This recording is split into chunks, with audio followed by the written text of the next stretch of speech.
Hello YouTubers, if you guys have seen my previous video, I ran you through my setup of my Losi TEN-SCTE. Here's a little update video of what I've done to it, which has been quite a bit since that last video. So here we'll first start off with a little evolution of my car body. So here we've got the stock body. Here we have the body that you guys saw in the last video, which was my first short course body I'd ever painted myself. I like it. I still use it for warming up and practicing. And here's my freshly painted body that I just finished up yesterday. Ooh, ah. Yeah, I like it a lot. It came out really well. My first time using a lot of colors, I guess you could say, and trying to get it to work. I still got to work on the bleeding, and you can see the little spots right there where some of the paint bled through, but I'm getting better, and hopefully then I think I'm going to keep this paint scheme and just perfect it a little bit more. Well, let's get under the body of this beast. Now, on my last video, if you guys remember, I had replaced the stock motor, which I have right here, which is from the RTR. It is a 550, I believe it's a 2800 kV, somewhere around there. Great for the car beginner. I loved it. You know, I never used it on 3S, and that's the reason why I actually ended up upgrading to, boom, there she is, the Tenshock SC411. I love this motor. It's run great for me. I currently run it at a 1440 gear ratio, and I've had no heating problems with it at all.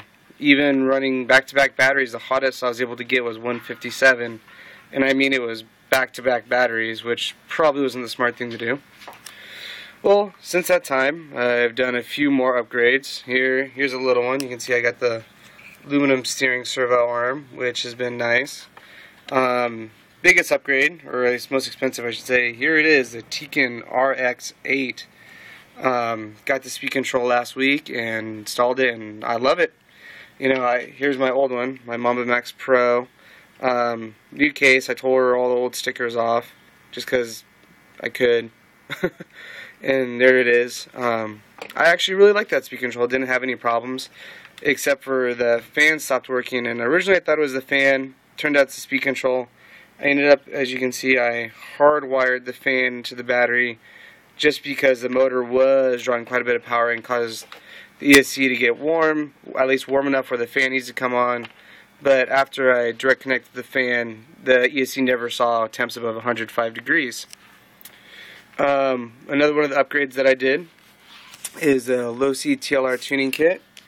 There we go. We got a nice view of the graphite tower there in the back. And there we go. And oh, let's get around the other side here.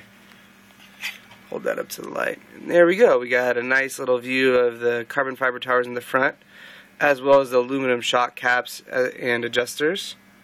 There's the aluminum right there. Oh yeah, and here we go. I got my new RPM bumper, which I really like.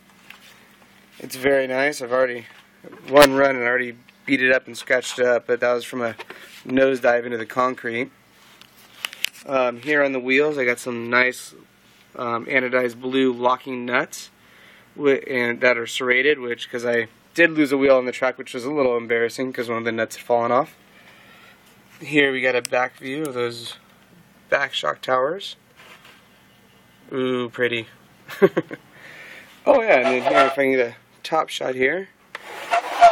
There we go, get a little more light on it. There you go, you can see my King Headz chassis that came in, and like everything else, I love it.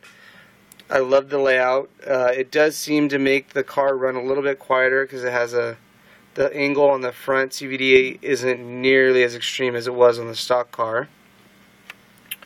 If we look closely here and see, get some more light on it.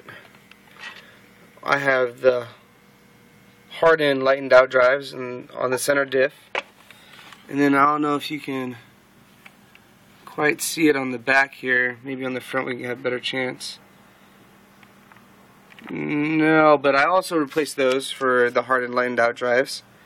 So we got that going on. I changed my tires out. Whoop, I zoomed in on accident. Sorry about that. I changed my tires out so that now I have the Barcodes Gold for my track, which is OCRC Raceway. Awesome track. Go check it out if you live down here in SoCal. And here's the stock tires.